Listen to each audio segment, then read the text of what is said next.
Bonjour à toutes et tous. Bien heureux de votre présence en grand nombre, ce qui manifeste l'intérêt pour la présentation d'aujourd'hui. Nous aurons l'occasion, je me présente d'abord, Serge Bastien, je suis conseiller en transfert d'entreprise au Centre de transfert d'entreprise du Québec. Et à ce titre, j'ai accompagné plusieurs entrepreneurs dans leur processus de transfert, dont certaines personnes et certains entrepreneurs dans un contexte de franchise. Et d'emblée, je remercie notre partenaire et présentateur commanditaire aujourd'hui et co-créateur de ce webinaire, soit le Conseil québécois de la franchise. Alors, notre présentation durera 1 heure, donc jusqu'à 13 heures. Vous aurez l'occasion vers la fin de la présentation de poser vos questions. Et pour nous assister à cet égard-là, notamment pour la prise en note des questions, je travaille avec mes collègues Fanny et Elodie. Vous ne les verrez pas, mais ça se peut que vous les entendiez.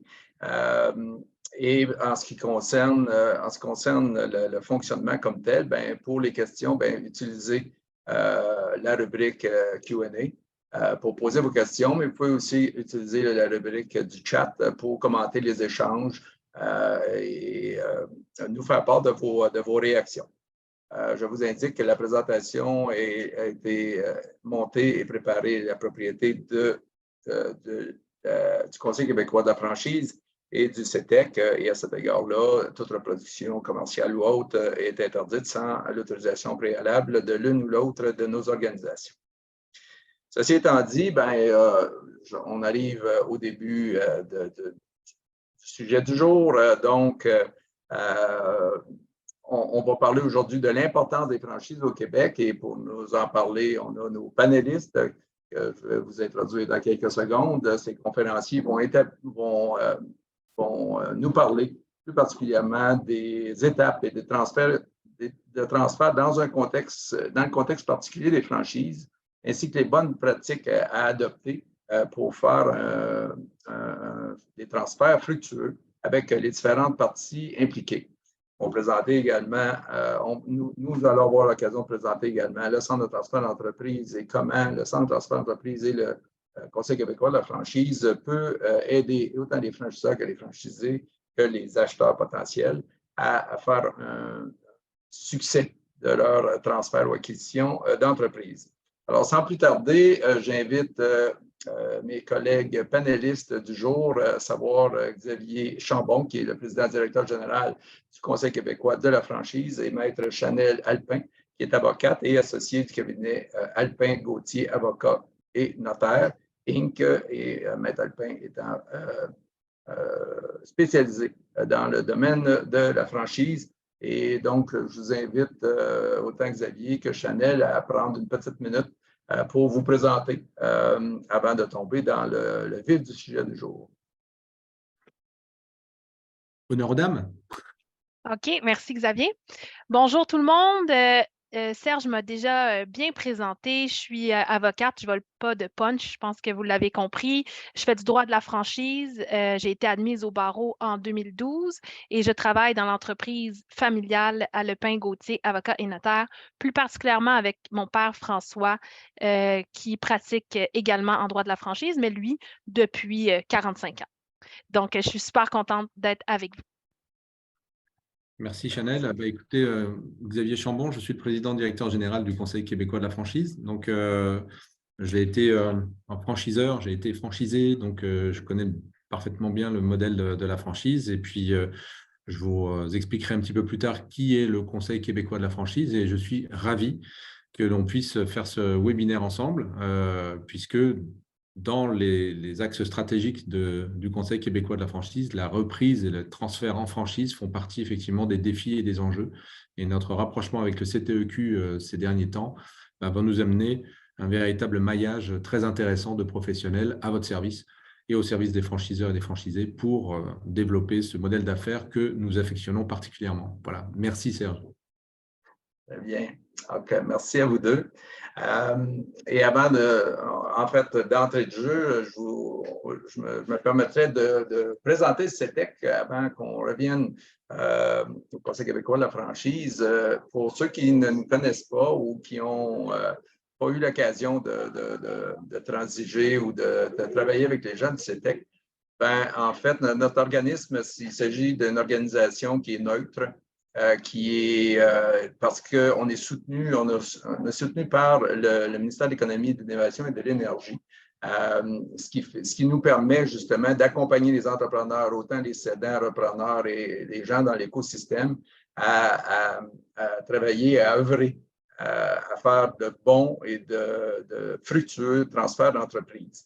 À cet égard-là, la mission du CETEC, c'est de participer positivement au bilan entrepreneurial du Québec par la pérennisation ou la pérennité des entreprises. Donc, c'est véritablement notre objectif. Quand on parle de neutralité, nous, au CETEC, les conseillers, plus particulièrement et tout le personnel du CETEC, on œuvre de façon indépendante et on n'a pas donc dans les processus de transfert à se préoccuper d'un délai de temps. On prend tout le temps et on donne tous les conseils et on indique toutes les formalités nécessaires à un bon processus de transfert. Et l'objectif ultime étant toujours la pérennité des entreprises pour conserver notre tissu entrepreneurial québécois. L'enjeu, puis on va le voir avec Xavier, vous y revenez tantôt, avec le nombre d'entreprises qu'il y a au Québec. L'enjeu étant de conserver les entreprises qu'on a déjà, sans rien enlever aux nouveaux entrepreneurs, bien entendu. Alors, voilà pour le CETEC et pour nous parler un peu plus avant du Conseil québécois de la franchise, j'invite Xavier à vous en faire une présentation. Bien, merci Serge. Écoutez, le Conseil québécois de la franchise est une OBNL qui existe depuis 1984, que je suis fier de représenter. Donc, également, nous avons le support du ministère de l'Économie et de l'Innovation également. Donc, et on a nos grands partenaires avec lesquels on travaille. Donc, cette OBNL est là pour trois choses. Je dirais, en fait, il n'existait pas d'organisme qui représentait la franchise au Québec. Alors déjà, c'est de déterminer la franchise. On verra un peu plus tard qu'est-ce que la franchise. Mais globalement, c'est vraiment l'organisme qui permet de représenter la franchise au Québec par sa différence très claire, d'une part par la loi, qui est un petit peu différente au Québec par rapport aux autres provinces du Canada, mais aussi et surtout par la langue, puisque ici, nous devons pratiquer et parler le français. Et donc, c'est la raison pour laquelle, en fait, on est là pour rendre ce service auprès des franchiseurs, des franchisés, mais aussi des partenaires fournisseurs qui sont membres au sein du Conseil québécois de la franchise. L'autre axe, c'est de professionnaliser et d'apporter le soutien nécessaire à travers notre Académie québécoise de la franchise, qui sont des formations qui sont délivrées. Il faudrait revenir un petit peu en arrière. Voilà, merci. Qui sont délivrées au Québec à travers notre académie. Donc, on a différents types de formations qui vous permettent en fait de soit devenir franchiseur, soit devenir franchisé, qui sont les premières questions que peuvent se poser les gens en disant je ne connais pas le modèle d'affaires de la franchise, comment ça se passe, quelles sont les étapes, avant d'aller consulter des experts. Mais en fait, on a donné accès à ces formations qui sont quand même assez simples et très peu dispendieuses. Et puis évidemment, si on veut approfondir, on en a d'autres. Donc la formation. Et évidemment, l'autre point, c'est la promotion de ce modèle d'affaires de la franchise au Québec. Si je vous pose la question dans la tête, en général, si je vous parle de franchise, qu'est-ce qui vous vient automatiquement ? On parle beaucoup de restauration rapide, des marques très connues, des bannières très connues qui existent sur le marché, beaucoup dans la restauration. Et en fait, moi, l'objectif, c'est de faire la promotion du modèle d'affaires de la franchise ou de la diversité des modèles d'affaires de la franchise, puisqu'en fait, on touche plus de 25 industries et 125 sous-secteurs, et on le verra un petit peu plus loin. Alors, la définition de la franchise, slide suivante, c'est important de bien la comprendre. Alors, elle est très clairement exprimée à travers notre site web via notre collège des experts qui,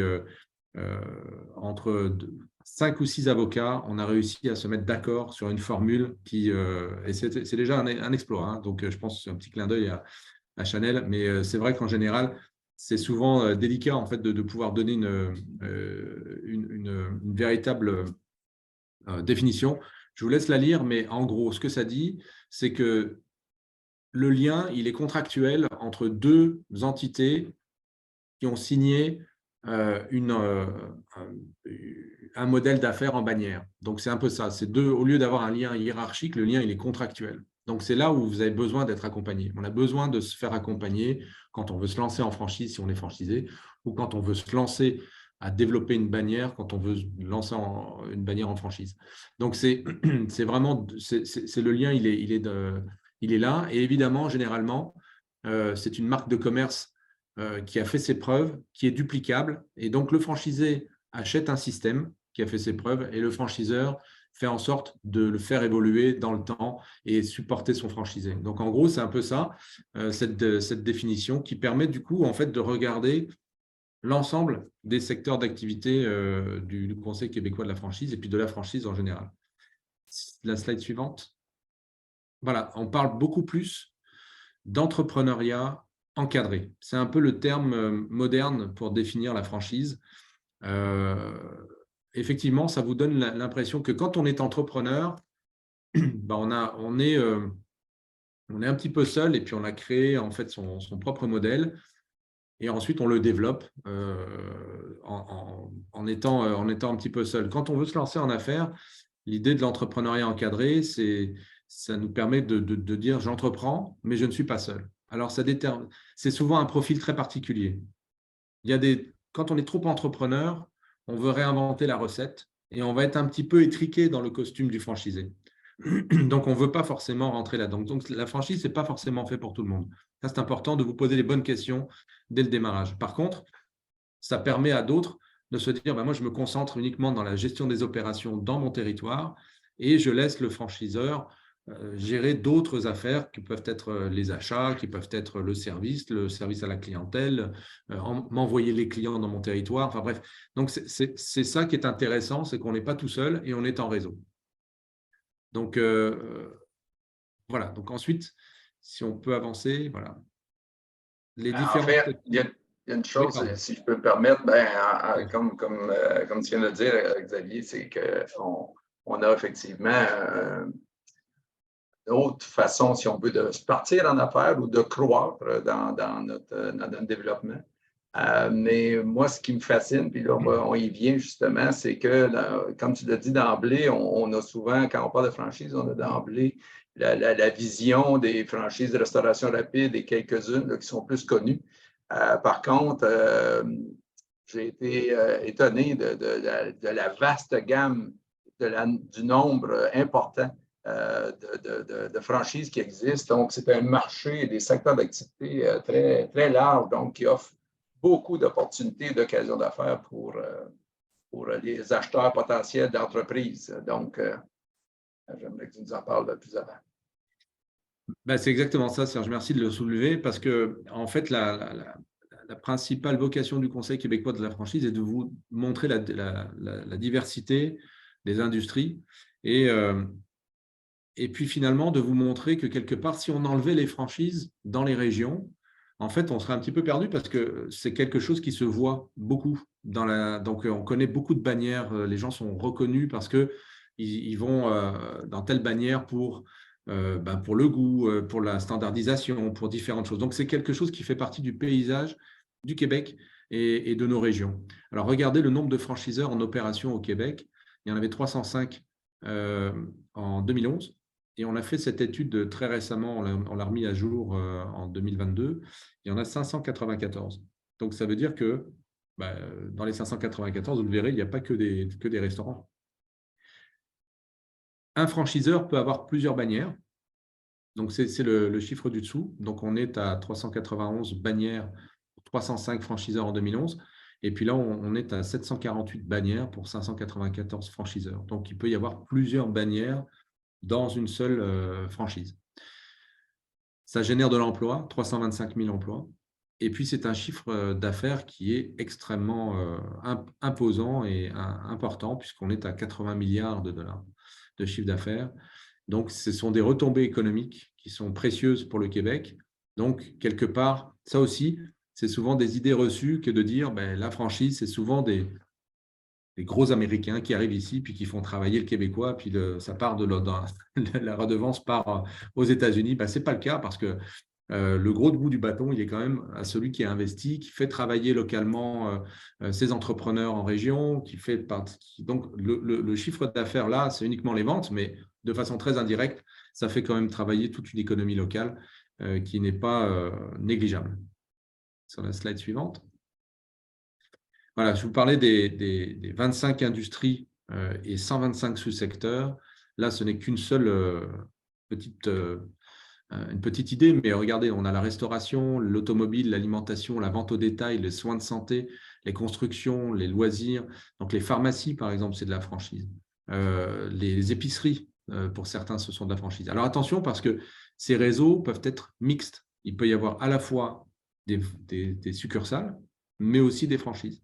Donc, dans le chiffre global, il peut y avoir aussi des franchises et des succursales. Ça, mais quelque part, la bannière en tant que telle a développé dans son réseau un système de franchise. Donc, et on voit l'évolution. En nombre, c'est la restauration qui prime. C'est pour ça qu'on le voit beaucoup et qu'on se dit, tiens, la franchise, c'est que de la restauration. Mais en fait, les concessions automobiles, c'est le premier en chiffre d'affaires. Donc là, on n'a pas les ventes, là, mais les concessions automobiles, c'est énorme le poids du chiffre d'affaires. L'alimentation, les épiceries, c'est énorme en termes de chiffre d'affaires. Donc, je dirais en termes de vente, on va dire que c'est concessions automobiles, pharmacie et épicerie qui sont devant la restauration et les autres. Mais par contre, en volume, en nombre de bannières, en nombre de points de vente, c'est la restauration, c'est l'automobile, l'alimentation. Prochaine slide, s'il vous plaît. Voilà. Donc, le top 10 des bannières, parce qu'on pourrait, on les a tous et toutes, mais selon notre étude réalisée par Indicia en décembre 2022, là, vous voyez, donc c'est effectivement des bannières qui font partie du paysage. Donc, évidemment, la restauration rapide comme Subway, qui reste le premier franchiseur dans le monde, d'ailleurs, avec 622 points de contact, points de vente ici au Québec. Tim Hortons, que vous connaissez, Uniselect, Bonissoir. Donc, on a de tout. Donc, on a des pharmacies, des pétroliers, avec de l'épicerie, des dépanneurs. Donc, voilà. Donc, ça reste juste un petit exemple du vaste diversifié. Donc, si vous souhaitez avoir un peu plus d'informations, contactez-nous parce qu'en fait, on a vraiment cette étude qui vous permet de rentrer par région. D'ailleurs, la slide suivante, je pense, le montre. Donc là, en fait, on voit l'évolution du PIB, produit intérieur brut du Québec. Donc, entre 2017 et 2021, c'est 19,5%. Cette année, pourquoi en 2021, c'est passé à 19,5%? C'est parce qu'on a intégré dans les ventes, dans le poids du PIB, les concessions automobiles, la pharmacie et puis les épiceries qu'on ne comptait pas auparavant. Mais à partir du moment où on a défini maintenant ce qu'est la franchise, écoutez, c'est tout à fait logique de les rentrer dans le PIB. Donc, vous voyez, c'est un gros marché. Prochaine slide. Et puis voilà, donc dans notre outil, puisque ce sont des copies d'écran d'outils, là, vous avez en fait le nombre de points de vente. Il y a 23 700 points de vente au Québec et qui sont répartis dans toutes les régions. Et puis, on peut être capable de rentrer dans notre outil dans toutes les régions administratives du Québec par type de secteur d'activité. Donc, on sait exactement où ça se situe. Donc, c'est vraiment, quand on fait ce travail-là, on voit que la franchise, c'est un vrai modèle de développement qui permet d'aller plus rapidement pour certains franchiseurs et certaines marques de se déployer pour peu qu'ils choisissent bien leur franchisé et puis que le profil soit bien adapté. Donc, voilà ce que j'avais à dire sur la franchise. Ah non, presque. Non, je pensais qu'il en manque une, et pas les moindres. C'est que si on voulait se comparer, entre les différents pays, par exemple, prenons l'Europe où on est très impliqué, nous, le Conseil québécois, puisqu'on a une mission chaque année, ça fait 12 ans qu'on le fait, On est au salon d'Expo Franchise, donc on a donc les chiffres et on se compare beaucoup avec l'Europe. Donc, on a une franchise pour 805 habitants en France, une franchise pour 419 habitants aux États-Unis et une franchise pour 300 habitants au Québec. Donc, le taux de pénétration de la franchise est quand même très, très fort. Presque le numéro 1 mondial, hein, donc au niveau du Canada, de toute façon. Donc là, on est... j'ai plus grand-chose à vous dire, à part que c'est de la franchise, quoi. Donc, c'est une terre de franchise, le Québec. Excellent. Merci, Xavier. Puis, en fait, pour nous, c'était que, en fait, tous ces chiffres-là qu'on connaissait en gros, mais qu'on a appris à mieux connaître grâce à ces récentes données, nous indiquent des occasions d'affaires, la quantité d'occasions d'affaires à la grandeur du Québec qui est fortement intéressante, la diversité surtout. Des possibilités d'acquisition d'entreprises en forme de franchise. Donc, en nouvelle franchise, bien entendu, et en ce qui nous concerne plus en transfert de franchise, des franchisés déjà existants, déjà opérationnels dans les régions. Et on le voit d'ailleurs, c'est dans toutes les régions du Québec. Donc, un très grand nombre d'occasions d'affaires et naturellement, les entreprises de franchise sont dans le même contexte que les autres entreprises, c'est-à-dire qu'on a plusieurs propriétaires qui sont en âge donc, et prêts à être transférés. Donc, c'est l'écosystème de transfert d'entreprise est aussi important dans le secteur des franchises que dans le secteur de l'entrepreneuriat général. Alors, pour nous, c'était justement ce qu'on souhaitait, c'est qu'on souhaitait parler de façon générale de qu'est-ce qui est un transfert d'entreprise, parce qu'un transfert d'entreprise, c'est plus qu'un transfert de propriété, donc d'une compagnie ou d'actifs. Il y a des critères qui sont à la fois simples, mais très importants d'être alliés pour dire, pour parler d'un vrai transfert d'entreprise, d'un transfert d'entreprise gagnant. Donc, bien entendu, on a la volonté commune du vendeur et de l'acheteur d'effectuer le transfert, mais avec la condition d'en assurer la pérennité. C'est, selon nous, une condition essentielle tout au long des discussions et du processus dont Chanel va nous parler un peu plus avant. Mais c'est aussi un transfert non seulement, comme je l'ai dit, de propriété, mais aussi donc de pouvoir, donc autant sur la gestion des opérations, de savoir. Donc, naturellement, même si on a le know-how du franchiseur, on a naturellement le propriétaire qui arrive avec son savoir, sa connaissance de son marché et un leadership de marché dans la collectivité, mais aussi auprès des employés, des fournisseurs et autres.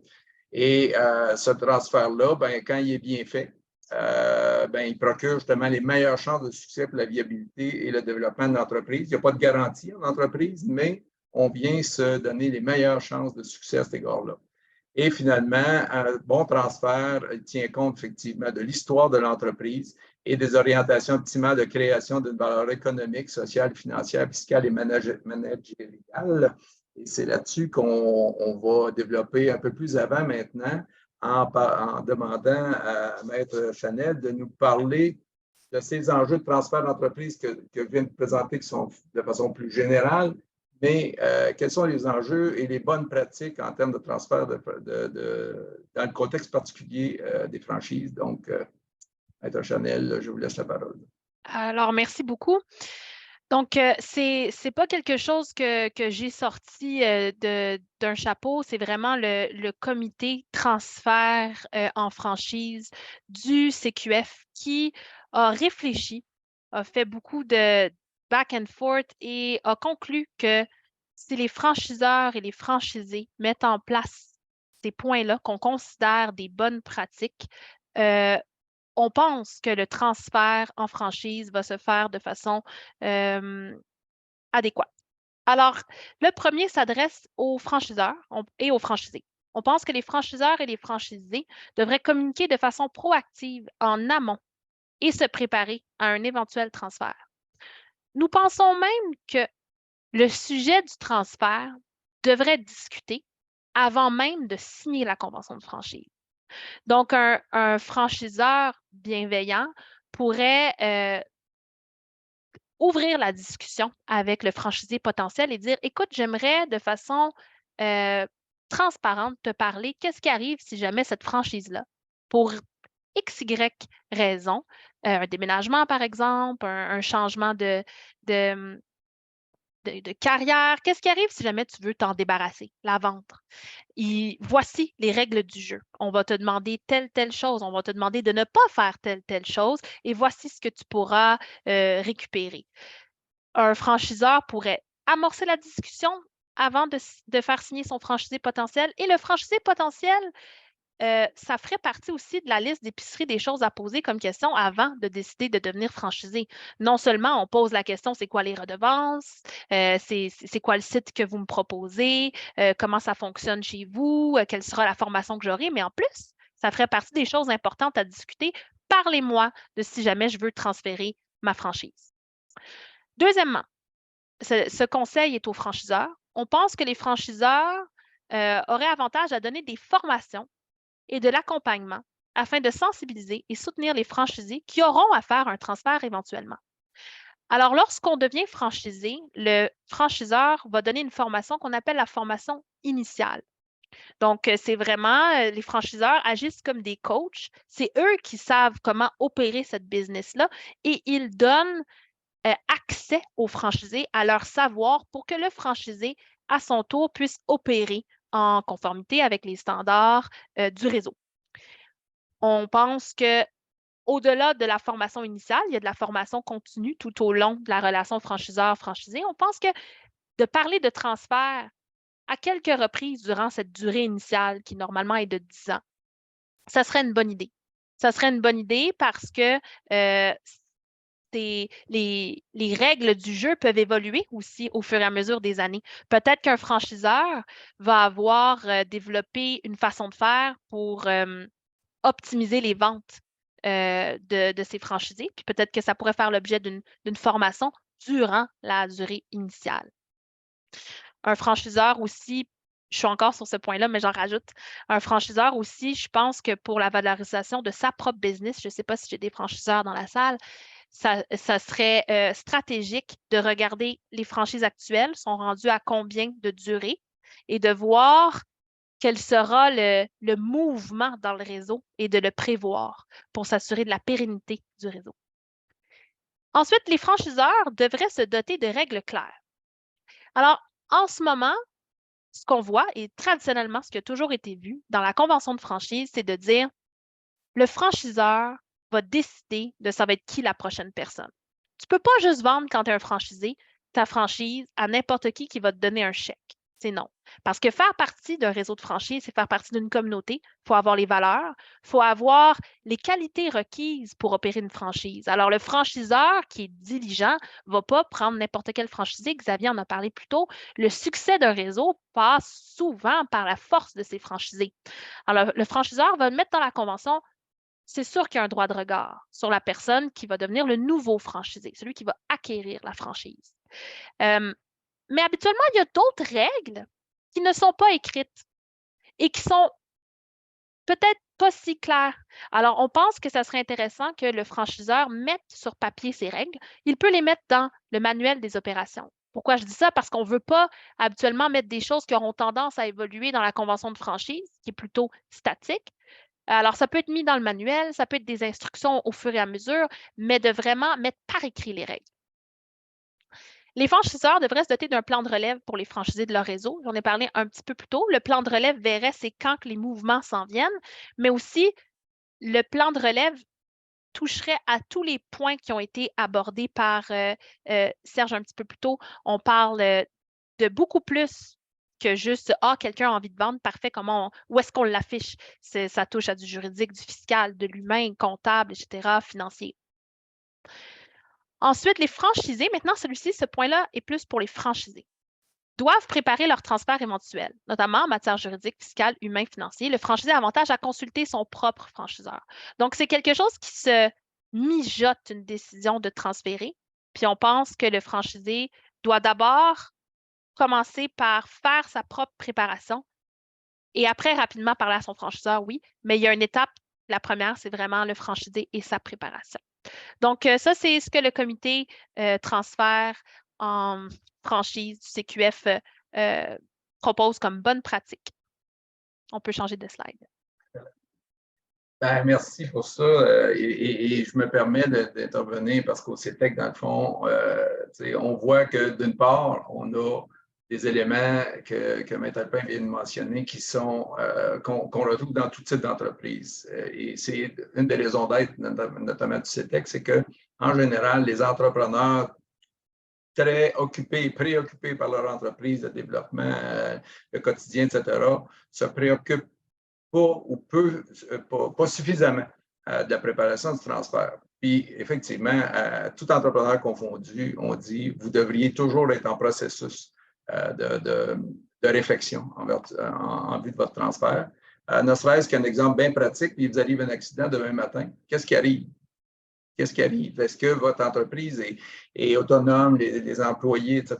Donc, ces enjeux-là sont transversaux. Mais dans le cas particulier des franchises, ben, il y a justement l'implication de 3, même 4 parties prenantes. Donc, on a un franchiseur, un franchisé, oui, un acheteur, puis l'entreprise elle-même, l'entreprise au niveau local, fait que pour en assurer la pérennité. Donc, tout ça se planifie nécessairement d'avance. On dit souvent il y a trois grands enjeux dans le transfert d'entreprise, c'est la préparation et la préparation.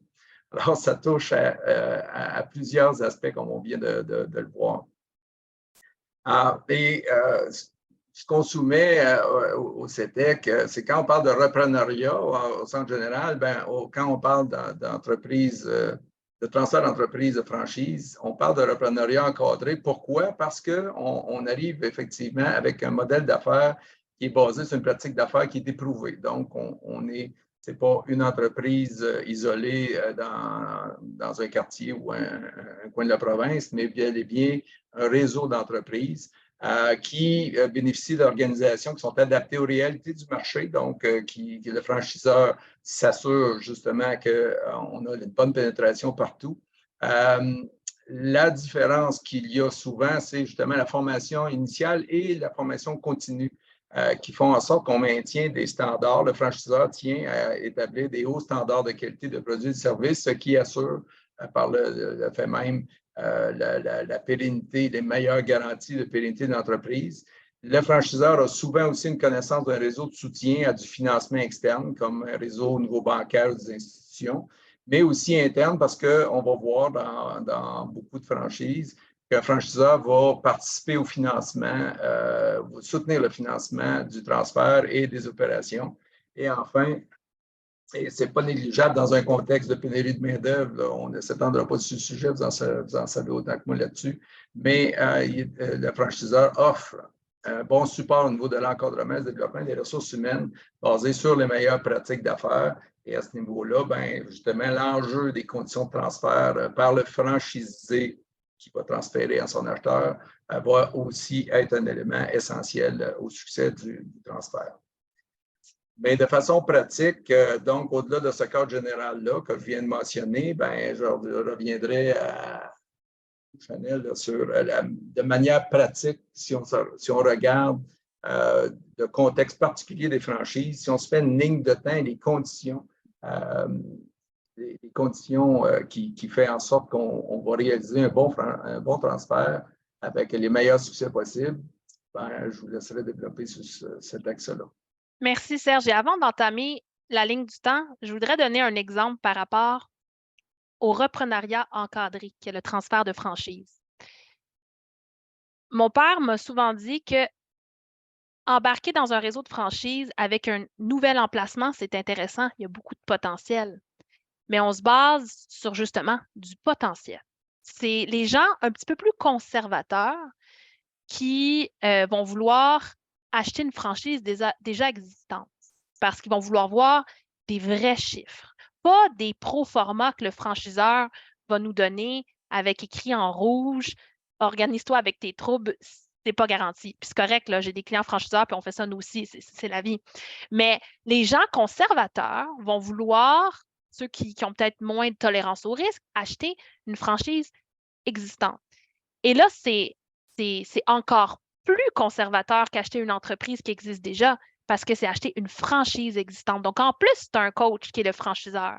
Donc, c'est vraiment une option pour les gens qui veulent être entrepreneurs, mais être encadrés non seulement par une entreprise qui existe, donc les chiffres qui existent, mais un coach qui est là et qui va rester. Donc, cette ligne de temps, là, ça a l'air de rien, ça a l'air d'une petite slide comme ça, mais on en est fiers au CQF et au CETEC parce que des lignes du temps sur le transfert d'entreprise, le CETEC a des livres là-dessus et c'est les pros là-dedans. Mais le transfert d'entreprise en franchise, ça mérite des adaptations et on pense que cette ligne, avec les explications que je vais vous donner, donne les adaptations nécessaires. Donc, le premier point, on en a jasé un petit peu, c'est la réflexion et j'ajoute quelque chose qu'on n'a pas encore discuté, ciblage de la relève. Parce que c'est intéressant de dire ouais, moi, je serais prêt à vendre, j'ai l'âge pour vendre, ou je suis arrivé dans ma vie que je n'ai plus envie d'opérer cette franchise. Je suis prêt. T'sais, on ne fait pas juste crier je suis prêt. Il y a quelqu'un qui va devoir acheter cette affaire-là. Donc, est-ce que ça va être les employés? Est-ce que ça va être mes enfants? Il y a beaucoup de familles en affaires qui sont en franchise. Les franchiseurs adorent avoir des franchisés, une société par exemple qui est détenue par une famille. C'est très fort comme franchise. Donc, est-ce que ça va être mes enfants? Est-ce que ça va être un employé? Est-ce que ça va être quelques employés? Est-ce que ça va être mes employés via une coop? Est-ce que ça va être quelqu'un de l'externe? Ça va être qui? Donc, il faut entamer cette réflexion-là. Puis nous, on pense que le franchisé devrait d'abord, avant d'aller voir son franchiseur, parler à son avocat ou son notaire, son comptable, son CPA, son banquier pour tout l'aspect financier, puis peut-être s'il y a quelqu'un qui l'accompagne au niveau humain, pour se faire une tête. Se faire une tête sur s'il y avait à transférer, qu'est-ce qui transfère finalement? Qu'est-ce qu'on transfère? Est-ce qu'on va transférer nos actions, nos actifs? Il reste combien de temps la durée de convention de franchise? Est-ce que, tu sais, des fois, on a une bonne conversation avec notre avocat. Est-ce que je suis plein d'avis de défaut puis que mon transfert est peut-être à risque parce que je n'opère pas 100% correctement? Donc, le franchisé commence par se faire une tête avec ses conseillers et rapidement, ensuite, communique son intention de vendre au franchiseur. C'est là qu'il y a la préparation et l'annonce au franchiseur. Le franchiseur, maintenant, c'est à son tour de communiquer la marche à suivre aux franchisés, notamment en ce qui a trait à l'annonce de la vente de la franchise. Où est-ce qu'on a le droit de l'annoncer? Est-ce qu'on peut aller dans les détails en indiquant vraiment l'emplacement qui est à vendre? Est-ce qu'on essaie d'être un petit peu plus général? Est-ce qu'on parle de la bannière ou est-ce qu'on parle plus d'un commerce franchisé dans la restauration, disons? Donc, ça, c'est vraiment des indications qui doivent venir du franchiseur. Puis après, je pense que Serge va nous parler d'un outil au CETEC qui est disponible pour ça. On comprend qu'un franchiseur ne serait peut-être pas très heureux de voir une franchise affichée sur Kijiji à 11h53 le soir pour un prix à rabais, tout doit partir. Ça serait grave pour les autres franchisés, pour la réputation du réseau. Ça serait vraiment pas souhaitable. Le franchiseur va donner ses instructions quant à la détermination du prix. Et oui, vous m'avez bien entendu, le franchisé, dans plusieurs réseaux, n'est pas en mesure d'établir n'importe quel prix. Et je vais vous dire pourquoi ça a du sens. Un franchisé qui mettrait 10 millions comme prix de vente pour une franchise qui en vaudrait beaucoup moins, établie par un triple E, par exemple, un expert en évaluation d'entreprise. S'il y avait quelqu'un d'assez hurluberlu pour acheter cette franchise au prix demandé, le franchiseur serait pris avec cet entrepreneur indépendant, ce nouveau franchisé, qui a payé beaucoup trop cher pour le retour sur investissement qu'il va vivre et ça va nécessairement créer de l'insatisfaction. Alors, le franchiseur veut éviter ce genre d'insatisfaction. Souvent, c'est pour ça qu'il va vouloir s'assurer qu'on balise un petit peu, puis que la méthode pour établir le prix est correcte. Aussi pour la valeur des franchises en général dans le réseau. On n'oublie pas que le franchiseur a un rôle de coach. Type de candidat recherché. Le franchiseur a le droit de dire, moi, pour opérer une franchise de mon réseau, il faut nécessairement avoir des qualifications suivantes. Puis évidemment, on n'est pas dans la discrimination, mais on est dans des choses importantes du genre, je requiers que quelqu'un ait eu un peu d'expérience à titre d'entrepreneur avant de pouvoir opérer la franchise. détenir la franchise. Pas parce que on veut juste rajouter des exigences, mais parce que c'est ce qui va déterminer, selon nous, un succès versus un peu plus de défis pour le franchisé d'opérer à succès. Aussi, on peut donner un exemple. Le franchiseur pourrait avoir des critères, disons un franchiseur qui opérait dans une industrie qui fait affaire avec la clientèle enfant.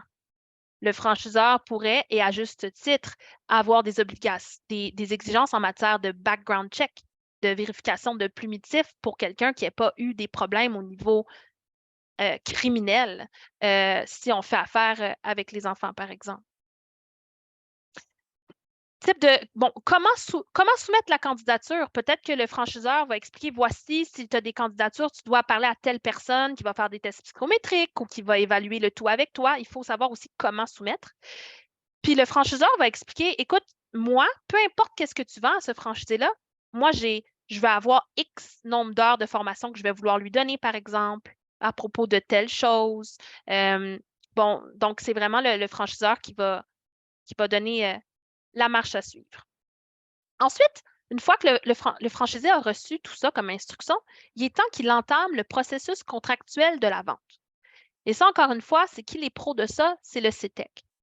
Mais il y a des nuances à apporter, dans le sens que dans un contexte de franchisage, on ne peut pas juste prendre l'entente de confidentialité qu'on avait pris dans un autre dossier ou le contrat de vente qu'on a pris dans un autre dossier puis faire des copier-coller. Ça ne fonctionne pas parce qu'il faut divulguer rapidement à l'acheteur potentiel qu'on est dans une situation de franchise et qu'il y a une tierce partie à l'extérieur de l'acheteur et du vendeur et que cette partie-là, c'est le franchiseur. Et voici ses droits et voici comment le fait qu'on est en franchise va affecter la relation tout au long, une fois que l'acquéreur va vraiment acheter, qu'est-ce qui va s'appliquer à lui. Donc, c'est pour ça qu'au niveau de la lettre d'intention, il faut en parler. Il faut dire l'entente de confidentialité, la lettre d'intention, il faut dire on est dans une situation de franchisage. Le franchiseur aura le choix de refuser ou d'accepter, souvent à son entière discrétion, agissant raisonnablement, mais à son entière discrétion, votre candidature. Parce que vous pouvez comprendre la frustration qu'un franchisé, qu'un acheteur potentiel pourrait vivre si jamais il entame des frais d'avocat, il avance, il fait sa vérification diligente, puis hors de nulle part, il se fait refuser sans vraiment de justification par le franchiseur. S'il n'était pas au courant, ça pourrait être un problème. OK, alors c'est pour ça. Il va y avoir toute la vérification diligente comme toutes les autres entreprises, mais on va parler du franchisage. Ensuite, il y a l'approbation et la formation. La formation, il va y avoir un bout qui est fait par le franchisé, tout ce qui est ressources humaines. Hein? Le franchiseur ne se mêle pas des employés du franchisé, mais le franchiseur va vouloir faire sa propre formation. Il va avoir le droit de transfert. Ça, c'est le droit de transfert, c'est un montant que le franchiseur va charger. Que ce soit le franchisé sortant ou le franchisé entrant qui paye, ça, il ne dérange pas. Mais habituellement, le franchiseur exige un droit de transfert. Ça peut être quelque chose comme 5, 10, 15, 20 000. Puis on va peut-être voir des droits de transfert à pourcentage pour les franchiseurs qui s'impliquent plus dans la recherche du candidat. Ensuite, il y a une belle période de transition. C'est pour ça qu'on parle de reprenariat encadré. C'est que non seulement il y a le vendeur qui est motivé à la pérennité de l'entreprise, souvent par une belle balance de prix de vente, mais il y a aussi le franchiseur qui veut que ça se passe bien. Alors, c'est là la transition encadrée. Et le départ du vendeur, maintenant, il faut qu'il respecte ses clauses de non-concurrence qui sont dans son convention de franchise, donc de non-sollicitation et tout ça. Puis, il va sûrement avoir des clauses de non-concurrence dans sa relation contractuelle avec son acheteur franchisé entrant. Donc, il va devoir respecter tout ça envers le franchiseur et le nouveau franchisé. Puis, post-transfert, la beauté, c'est qu'on n'est pas tout seul à titre d'acheteur post-transfert. On a notre franchiseur. Voilà. Merci. Merci, M. Chanel. Donc, au vu de l'ensemble de ce processus-là, en fait, ce qu'on vous dit aussi aujourd'hui, c'est qu'il y a deux organisations qui peuvent vous aider, autant du côté vendeur qu'acheteur que franchiseur, à vous supporter dans le processus. Donc, j'invite Xavier à nous nous indiquer en quoi le CQF peut supporter les parties prenantes. Très rapidement, en fait, le CQF est vraiment un facilitateur en fait, entre le CTEQ et puis, je dirais, notre organisme pour toutes les franchisés ou les franchiseurs potentiels qui pourraient en fait se dire aujourd'hui, à qui je m'adresse en fait quand j'ai une franchise, à qui je m'adresse. Alors, vous pouvez vous adresser directement au CQF et puis on orientera vers le CTEQ au besoin. Si je dois vendre ma franchise par rapport à ce qui a été énuméré par Chanel. Donc, le franchisé vendeur, j'ai envie de vendre ma franchise. Est-ce que j'ai des outils à travers le CTEQ? Oui, en fait, il y a des outils, donc on en a parlé. Les franchiseurs qui veulent préparer leur transfert à leur franchise, là aussi, on va orienter la possibilité aujourd'hui de transmettre à leur réseau l'information comme quoi il existe des outils au sein du CTEQ qui leur permettraient en fait de rendre visibles les opportunités de reprise mieux contrôlées, mieux encadrées dans cet outil qui n'est pas un outil de vente, c'est un outil de facilité, dont le mandat en fait est de faciliter et d'objectiver le transfert. Donc, je pense que vous avez tous à y gagner de soit passer par le CQF, soit passer par le CTEQ. Et en fait, le fait d'avoir signé cet accord entre nous nous permet de sceller un vrai tuyau, entre guillemets, de la reprise en franchise. Excellent. Merci. Du côté du CETEC, en fait, on a quatre grands axes d'intervention pour supporter le transfert. Donc, au niveau du service conseil, donc par l'ensemble des conseillers qu'il y a dans chaque région du Québec, a au moins un conseiller qui peut accompagner les démarches de vente ou d'achat de transfert, comme on l'a dit un peu plus tôt, de façon neutre et confidentielle avec les enjeux que Maître Alpin a nommés un peu plus tôt. Mais on a aussi un outil qui s'appelle l'index, qui est un facilitateur à trouver effectivement des occasions d'affaires de façon générale et avec des partenariats potentiels avec des franchiseurs, des axes et des endroits où, soit au niveau local ou au niveau d'un secteur en particulier, on pourra s'inscrire comme repreneur et faire des maillages intéressants. Le CETEC offre également des formations pour équiper les entrepreneurs à faire face à la complexité d'un processus d'achat qui est souvent sous-estimé de part et d'autre. On parle souvent statistiquement d'un processus qui dure de 2 à 5 ans, ce qui est plus facile potentiellement avec un processus de transfert pour toutes les indications qu'on vous a données auparavant. Mais par contre, les étapes dont Maître Alpin a fait état sont quand même toutes à franchir. Donc, même si ça se fait un peu plus rapidement, la complexité reste là pareil. Et finalement, le CETEC bénéficie d'un large réseau d'affaires au niveau des juristes, des évaluateurs, des fiscalistes, des banquiers et autres qui peuvent aider les repreneurs dans leur processus de transfert. Donc, les experts qu'on n'a pas, que vous n'avez pas dans votre réseau personnel, on est en mesure de vous en transmettre, des indications et des suggestions d'experts qui vont vous supporter. Je reviens à l'index. L'index, en fait, ça permet autant aux cédants qu'aux repreneurs de s'inscrire. Donc, ça permet donc, quand vous allez à l'index, vous avez accès à un grand nombre d'entreprises à vendre. Vous avez même accès à des partenaires investisseurs qui pourraient s'impliquer activement dans l'entreprise. Des fois, il y a des partenariats d'affaires qui peuvent se faire par un exploitant et quelqu'un qui va supporter plus au niveau gestion ou financier. Et on a là l'opportunité de trouver justement plusieurs entrepreneurs qui sont à la recherche de compagnies à acquérir. Donc, ça se fait de part et d'autre avec des enjeux de confidentialité qui sont établis de façon prioritaire.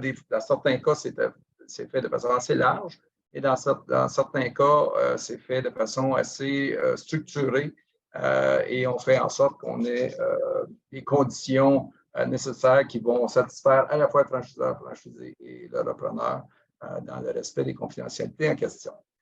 Alors, ça met fin à notre présentation avant de terminer, il nous reste peut-être une dizaine de minutes. Je laisserai l'opportunité à Élodie de nous transmettre à Chanel ou Xavier les questions que vous avez pu poser tout au long de la présentation. Oui. Donc, premièrement, je voudrais préciser que la présentation vous sera envoyée par courriel lorsqu'elle sera disponible sur notre blog. Donc, première question, comment être au courant des franchises disponibles? Ouais, peut-être Xavier. Oui, je vais répondre.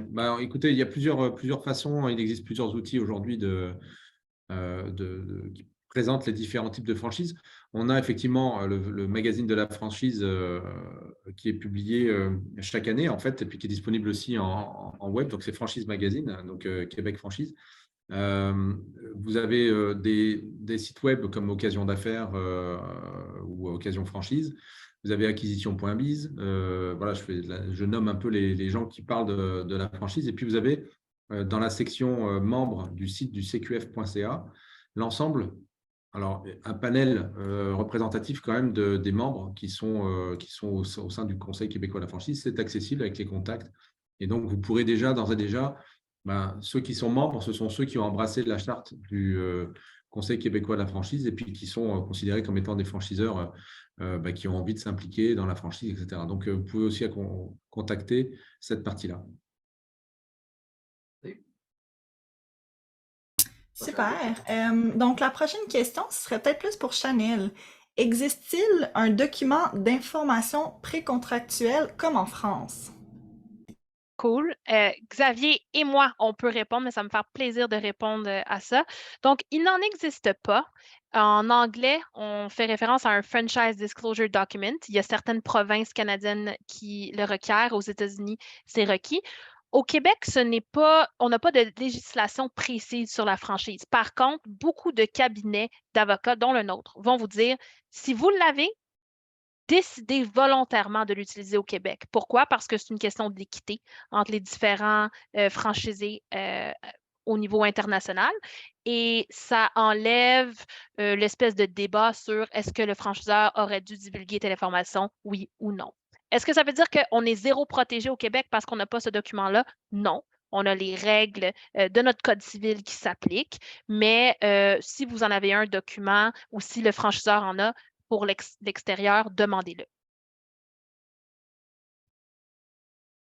Parfait. Donc, la prochaine question, c'est, on a une personne qui est intéressée par l'acquisition d'une franchise et qui demande, qu'en est-il de la formation offerte par le CQF avant l'acquisition d'une franchise? Comment faire pour la faire? Écoutez, ça c'est une bonne question. En fait, il y a plusieurs voies possibles. Alors nous, le CQF, en fait, on délivre des formations qui sont accessibles en ligne. Donc ça, c'est des choses, par exemple, devenir franchisé. On ne donne pas de formation spécifique sur l'acquisition d'une franchise. Par contre, je pense que la première question, et c'est la raison pour laquelle on a créé cette formation qui est disponible en ligne, qui vous permet de vous poser les bonnes questions avant d'embarquer dans un réseau. Parce que c'est ça la première étape, en fait. C'est se dire, OK, est-ce que c'est fait pour moi? Quelle heure est-ce que le nombre d'heures que je suis prêt à y consacrer, dans ma vie personnelle, l'équilibre, voilà, il y a tout un état des lieux que vous devez vous poser et on n'a pas forcément ces réflexes. Et ensuite, après, c'est l'acquisition d'une franchise, c'est sur le choix de la franchise en elle-même, c'est faire vos devoirs en fait sur le franchiseur. Est-ce que c'est une bonne franchise? Est-ce qu'elle est là depuis un certain nombre de temps? Donc, c'est toutes ces questions-là que vous pourrez par la suite vous faire conseiller par Maître Alpin, par exemple, dans la partie contractuelle, parce que dans la lecture d'un contrat, on voit tout de suite si c'est un franchiseur qui est legit, entre guillemets, légitime, ou quelqu'un qui s'improvise franchiseur. Parce que la réalité, on revient à la question qui était posée tout à l'heure, c'est qu'il n'existe pas de document précontractuel qui permet d'avoir beaucoup d'informations pour le futur franchisé avant de s'engager. Ça existe en France, ça existe dans certaines autres provinces comme l'Ontario. Au Québec, vous avez soit le CQF, soit les conseillers, soit en fait votre travail personnel d'aller sur le terrain, d'aller échanger avec les franchisés qui existent, de parler, de faire vos devoirs en fait. C'est le plus important. Mais on n'a pas de formation dédiée à l'acquisition spécifique d'une franchise. Peut-être à suivre, Xavier. C'est une bonne idée. Je prends note.